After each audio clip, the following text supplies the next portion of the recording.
So let us see one more working example on Fourier transform. Find the Fourier transform of x of t is equal to e power minus a mod t.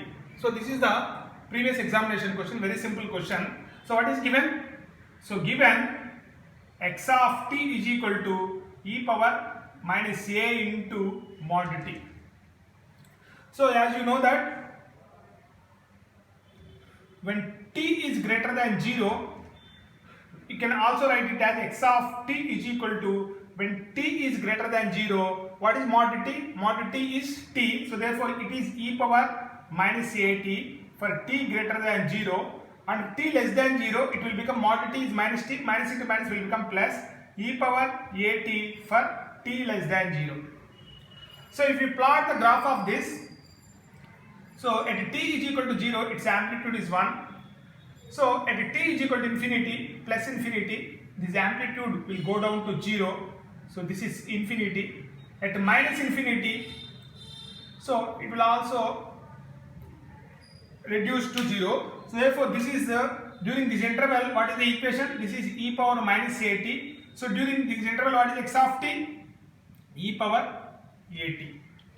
So now, very simple, just to substitute in the Fourier transform definition, the answer will come. That is very simple mathematical calculation. So therefore, the Fourier transform of x of t. First let us write the definition. What is the definition? Integral minus infinity to infinity. Just put, substitute x of t here. What is the transformation? E power minus j omega t dt. So therefore, integral minus infinity to infinity. What is x of t given? E power minus a into mod t into e power minus j omega t dt. So you can write like this: integral minus infinity to 0, minus infinity to 0. In this interval, what is mod t? Minus t. So minus t into minus plus e power at. If you take t as common, it will become a minus j omega into t dt plus integral 0 to infinity. 0 to infinity, in this interval mod t is t. So therefore, from these two exponentials, we can write it as minus of a plus j omega t into dt. So let us simplify this. So what is the e power something? 1 by a minus j omega, e power a minus j omega t, integration is e power a minus j omega t divided by a minus j omega. So therefore e power a minus j omega t, substitute the limits minus infinity to 0. So what is the integration of this? Minus 1 by a plus j omega into e power of minus a plus j omega t, substitute the limits 0 to infinity. So if you substitute the upper limit e power 0 in 1, lower limit e power minus infinity is 0. So therefore what is the first, this answer 1 by a minus j omega. Similarly, if you substitute the upper limit, the first term is 0, minus e power 0 is 1, minus into minus will become plus, it will become 1 by a plus j omega. If you take the LCM, it will come out as 2a by a square plus omega square. 2a by a square plus omega square. This is your x of omega. So this is what we have to write. So therefore, let us plot the magnitude. For example, take omega mod x of omega values 0. At 0, what is the value? 2 by a. 2 by a. At omega is equal to infinity, 1 by infinity will become 0. At minus infinity, again the spectrum amplitude will become 0. So let us plot this, that will finish. So therefore what is this axis? So this axis is mod of x of omega versus omega 0. At 0, what is the amplitude? At 0 the amplitude is 2 by a. At infinity the amplitude will reduce to 0.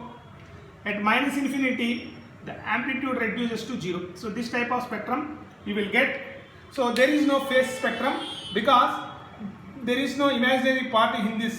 So therefore what is angle of x of omega? The angle of x of omega is 0 because plus 0i 0j. So 0 by something is 0, tan inverse 0 0. So therefore the space spectrum, there is no phase spectrum because it is having only real part.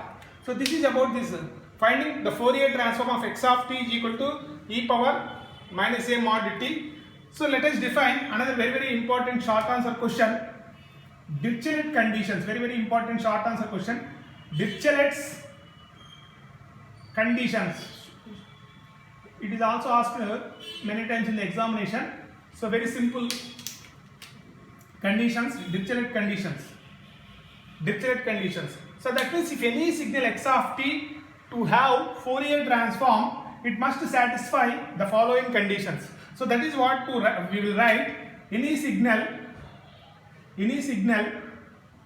x of t must satisfy the following conditions. Must satisfy the following conditions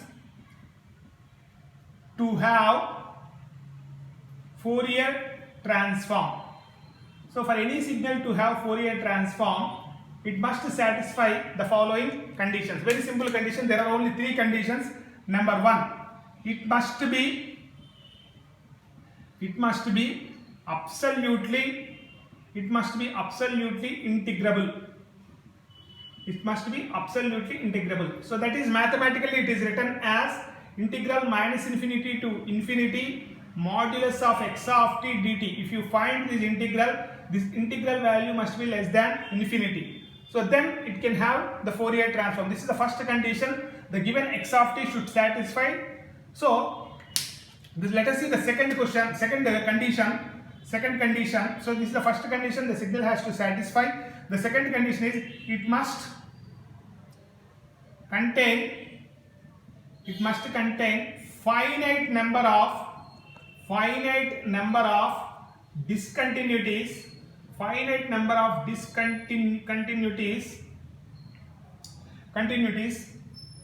In any finite time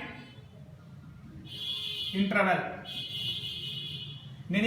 It must contain finite number of discontinuities in every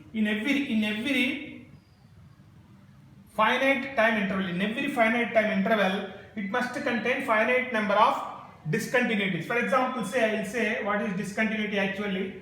For example, one waveform is like this. So suddenly the amplitude changes to like this. So this is called as the original signal is like this. Suddenly the amplitude changes. So this is called as one discontinuity. Again, the signal changes like this. This is called as another discontinuity.